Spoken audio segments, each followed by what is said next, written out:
Hello friends, we start with the law of motion.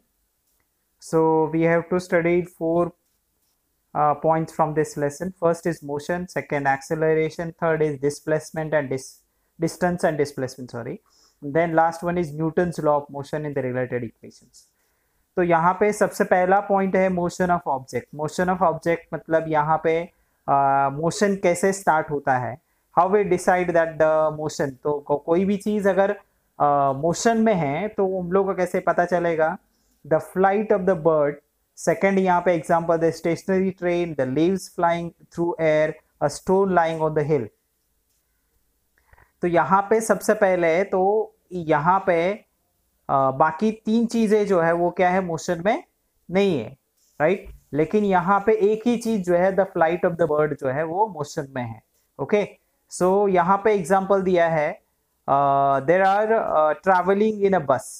तो बस में यहाँ पे ट्रैवलिंग करना है या नेक्स्ट पर्सन आपके सामने जो बैठा है वो ट्रैवलिंग कर रहा है या मतलब वो मूवमेंट में है या मोशन में है या नहीं, आपको कैसे पता चलेगा. तो हर एक के क्या है, अलग अलग एस्पेक्ट्स है. तो सिंपल है, अगर if you are thinking you are sitting in the bus and your friend is also with you, तो when we compare both of you then you are in not motion, right. लेकिन when we compare you with the outside world then you are in motion. Both of you are in motion because the train is moving और the bus where you are sitting are in motion. मतलब बस में आप बैठे हो, वहां पे बैठे हो तो, और बाहर का वर्ल्ड जो है पीछे जा रहा है, तो इसका मतलब आप मोशन में हो. दूसरा इंपॉर्टेंट पॉइंट यहाँ पे डिस्टेंस एंड डिस्प्लेसमेंट. अभी डिस्टेंस एंड डिस्प्लेसमेंट में यहाँ पे एक एग्जांपल दिया है. यहाँ पे बताया गया है शीतल एंड प्रशांत का हाउस है, राइट. वहां से स्कूल जो है वो स्ट्रेट अवे अगर जाते हैं तो 1300 मीटर है, ठीक है. लेकिन अगर शीतल एंड प्रशांत हाउस से अगर वाया संगीताज हाउस जाते हैं तो संगीताज हाउस से स्कूल तक का जो डिस्टेंस है वो 1200 मीटर है, और शीतल से संगीता के हाउस तक का जो है 500 मीटर है. तो path A and path B से अगर हम लोग जाते हैं तो वो हो जाता है डिस्टेंस आ जाएगा, यानी डिस्टेंस हो जाएगा 1700 मीटर. और अगर स्ट्रेट अवे अगर हम लोग डिस्टेंस क्या करते हैं, कैलकुलेट करते हैं, तो वो जो डिस्टेंस हो जाएगा 1300 मीटर. सो यहाँ पे Sheetal first went to her friend Sangeeta's house. तो यहाँ पे उन्होंने थिंक अबाउट दिया है, तो उसमें आप कर सकते हैं. तो यहाँ पे डिस्टेंस का एक्चुअल डेफिनेशन एंड डिस्प्लेसमेंट का डेफिनेशन दिया है पेज नंबर 2 पे. So distance is the length of the actual path travel by object in a motion while going from one point to another, whereas displacement is a minimum distance between the starting and the finishing points. So यहाँ पे दूसरा example दिया है. Every morning अगर सावरली walks through a round of 100 metre, 100 metre में वो round मार लेती है, ठीक है. तो यहाँ पे डायग्राम ए दिया हुआ है, उसमें राउंड दिया गया है. तो उसमें वो ए जगह से स्टार्ट कर लेती है, कैपिटल ए जगह से स्टार्ट कर लेती है, पॉइंट दिया है, और फिर से वो एक राउंड मार के वहां पे आ जाती है. तो डिस्टेंस तो 100 मीटर हो जाएगा, लेकिन डिस्प्लेसमेंट क्या हो जाएगा, 0.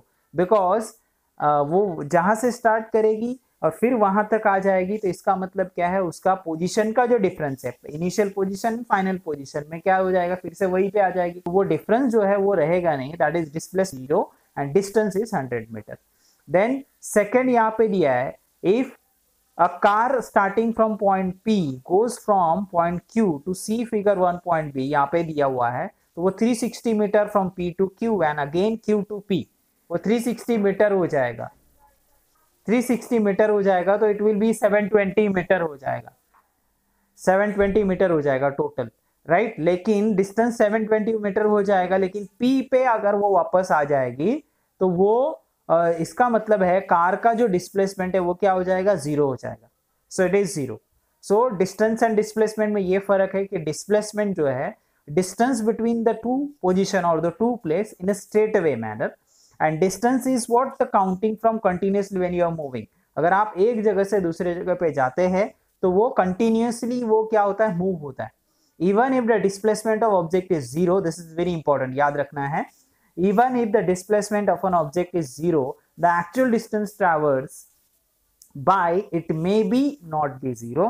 तो distance कभी भी 0 नहीं हो सकता, लेकिन displacement 0 हो सकता है, ये ध्यान में रखना है. अगेन यहाँ पे दो इंपॉर्टेंट एस्पेक्ट है, आप लोगों ने फिजिकल क्वांटिटी 8th स्टैंडर्ड में पढ़ा रहेगा. तो हम लोग फिजिक्स में अलग अलग क्वांटिटीज यूज करते हैं. तो यहाँ पे जो भी फिजिक्स है, एक है स्केलर और दूसरा है वेक्टर। मतलब कोई भी फिजिकल क्वांटिटी है तो उसमें स्केलर भी होता है और वेक्टर होता है, दो टाइप होते हैं।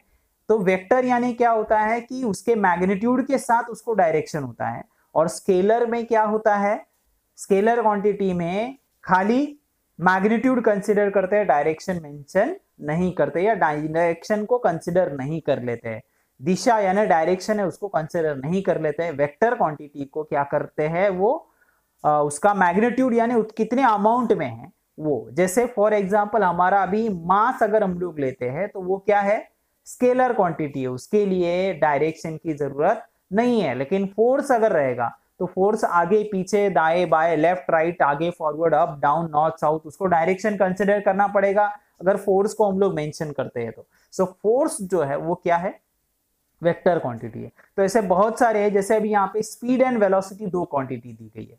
तो स्पीड इसका मतलब क्या होता है, गति, व्हाट वी कैन से। तो स्पीड इसका मतलब होता है total distance travelled upon time required, तो कितना अंतर हम लोग ने ट्रैवल किया है और टाइम रिक्वायर्ड कितना है उसके हिसाब से, ठीक है। तो यहाँ पे that is called as speed. अभी स्पीड आप लोगों को 8th स्टैंडर्ड में भी था, मैथ्स में भी था 8th स्टैंडर्ड में। तो यहाँ पे स्पीड का मतलब है डिस्टेंस अपॉन टाइम, कॉमन हम लोग नॉर्मली याद रखते हैं।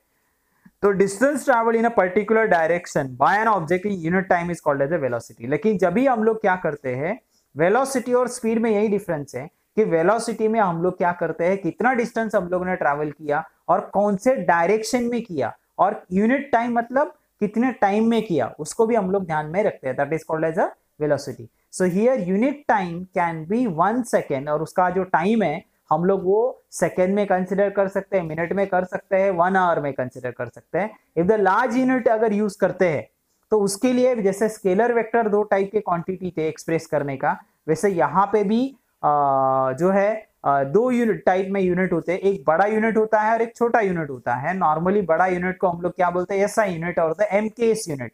एमकेएस मतलब क्या, metre kilogram second. Metre kilogram second मतलब क्या है, हमारे जो तीन फंडामेंटल जो है यूनिट है, तीन फंडामेंटल यूनिट है। तो पहला जो है यहाँ पे MKS, metre kilogram second. Metre यानी क्या, लेंथ, डिस्टेंस, तो डिस्टेंस ये फंडामेंटल यूनिट है। दूसरा किलोग्राम, किलोग्राम यानी वेट या मास, व्हाट वी कैन से, मास हम लोग बोलते हैं, जनरली वेट नहीं बोलते। वेट जब भी बड़ा कंसेप्ट आता है, बड़ा नंबर में आता है तो वेट बन जाता है, लोग को भी आ जाएगा। मास यानी क्या होता है, बॉडी के अंदर भरा हुआ मैटर। और वेट क्या होता है, मास के ऊपर जब भी क्या होती है, ग्रेविटी अप्लाई हो जाती है, जब भी क्या करते हैं, नीचे ग्रेविटी या अर्थ उसको नीचे खींचती है तो उसको क्या बोला जाता है, वेट बोला जाता है, ठीक है। मास कहीं पे भी जाओगे तो बदलता नहीं है, ग्रेविटी के वजह से जो है वेट जो है बदलता है, मून पे अलग होता है, अर्थ पे अलग होता है, कहीं पे दूसरे प्लैनेट पे स्टार्स पे वेट बदलता है। तो यहाँ पे दो टाइप के यूनिट होते हैं, एमकेएस यानी मीटर किलोग्राम सेकेंड, एक बड़ा है, सेकेंड यानी टाइम में मेजर करते हैं। तो लेंथ, मास एंड टाइम, ये तीन बेसिक फंडामेंटल क्वांटिटीज है। उसको बड़े यूनिट में एक्सप्रेस करेंगे तो एमकेएस, छोटे यूनिट में एक्सप्रेस करेंगे सेंटीमीटर, ग्राम एंड सेकेंड। तो ऐसे दो टाइप के यूनिट होते हैं, हम लोग नॉर्मली ऐसा यूनिट बोलते हैं उनको, ऐसा यूनिट है। तो स्पीड जो है आपको समझ में आया, स्पीड में खाली डिस्टेंस मेंशन करते हैं और वेलोसिटी में डिस्प्लेसमेंट मेंशन करते हैं। वहां पे डिस्प्लेसमेंट अपॉन टाइम है, velocity is nothing but the displacement upon time. So this is called as velocity. And speed जो है डिस्टेंस अपॉन टाइम है, डिस्टेंस यानी विदाउट डायरेक्शन एंड डिस्प्लेसमेंट यानी distance with the direction. So velocity जो हो जाएगी वो वेक्टर क्वांटिटी हो जाएगी और स्पीड जो है वो क्या हो जाएगी, स्केलर क्वांटिटी हो जाएगी। समझ में आया? तो speed related to distance while velocity is related to displacement, and if the motion along with the straight line, motion along with the straight line and the values of the speed and velocity same, अगर क्या हो रही है, motion movement हो रही है body में और वो स्ट्रेट लाइन में हो रही है तो वहां पे स्पीड एंड वेलोसिटी में ज्यादा डिफरेंस आएगा नहीं। Velocity is the displacement and that occurs in the unit time. समझ में आया? सो this is what velocity in time. यहाँ पे एक एग्जांपल दिया है जो हम लोगों ने पिक्चर में देखा, शीतल का वगैरह जो है स्टार्टिंग का जो है पिक्चर हम लोगों ने देखा, ये जो है ये पिक्चर जो देखा, ये पिक्चर के ऊपर यहाँ पे क्या किया, एक्सप्लेनेशन दिया है। शीतल से स्कूल तक 1300 मीटर डिस्टेंस है, शीतल हाउस प्रशांत के हाउस से संगीता के हाउस से 500 मीटर का डिस्टेंस है। देन पार्ट बी जो है यहाँ पे, पार्ट बी में 1200 metre between the Sangeeta house and the school के बीच में उतना डिफरेंस है। तो इसके ऊपर यहाँ पे जो है क्वेश्चंस यहाँ पे दिए हुए हैं, यानी क्वेश्चन है उसको हम लोग को डिस्टेंस एंड वेलोसिटी यानी स्पीड एंड वेलोसिटी में कंपेयर करना है, ए से चली जाती है तो यहाँ पे दिया हुआ है distance upon time 500 metre upon 5 minute. उसको शीतल के घर से संगीता के घर तक जाने के लिए 500 मीटर टाइम लगता है, 500 मीटर डिस्टेंस होता है और 5 मिनट टाइम लगता है। तो 500 मीटर अपॉन 5 मिनट कितना हो जाएगा 100 मीटर पर मिनट। समझ में आया। और शीतल का जो स्पीड है पाथ बी में, अगर वो क्या होती है संगीता के घर से स्कूल तक पहुंच जाती है तो डिस्टेंस हो जाएगा 1200 मीटर एंड उसको टाइम लगेगा 24 मिनट। तो उसका हो जाएगा डिवाइड करके कैलकुलेशन आ जाएगा, ठीक है। 12 2 जा 24 एंड 2 से फिर से 100 को करेंगे तो 50 मीटर पर मिनट, मतलब 1 मिनट में वो 50 मीटर जाती है। पहला स्पीड कितना था उसका 1 मिनट में 100 मीटर जाने का, उसके घर से शीतल के घर से संगीता के घर से। लेकिन जब भी संगीता साथ में आ गई तो स्लो हो गए दोनों, ठीक है। तो एवरेज स्पीड अगर दोनों का निकालेंगे, एवरेज निकालते तो कैसे निकालते हैं, तो 500 प्लस 1200 इट बिकम्स 1700, राइट। और 1000 टाइम कितना लगा उनको दोनों मिला के 5 minutes plus 24 minute that is 29 minutes. So 1700 minutes divided by 29 minutes, तो उसको डिवाइड करेंगे तो वो जाएगा 58.6 मीटर पर मिनट। समझ में आया। सो शीतल का जो वेलोसिटी है, वेलोसिटी अगर हम लोग निकालते हैं तो स्ट्रेट अवे डिस्टेंस निकालेंगे that is 1300 metre upon 29 minutes that is 44.83 minute. समझ में आया क्या, राइट। सो शीतल का वेलोसिटी है 44.83 मिनट, राइट। 1300 डिवाइड बाय 29, ये जो है प्राइम नंबर है तो उनको डिवाइड करके वो डेसिमल पॉइंट में आंसर आ जाएगा। समझ में आया, ठीक है, right. So okay, the next topic that is effect on the speed in the direction of velocity we will continue in the next lecture। हम लोग अगले लेक्चर में कंटिन्यू करेंगे। Thank you.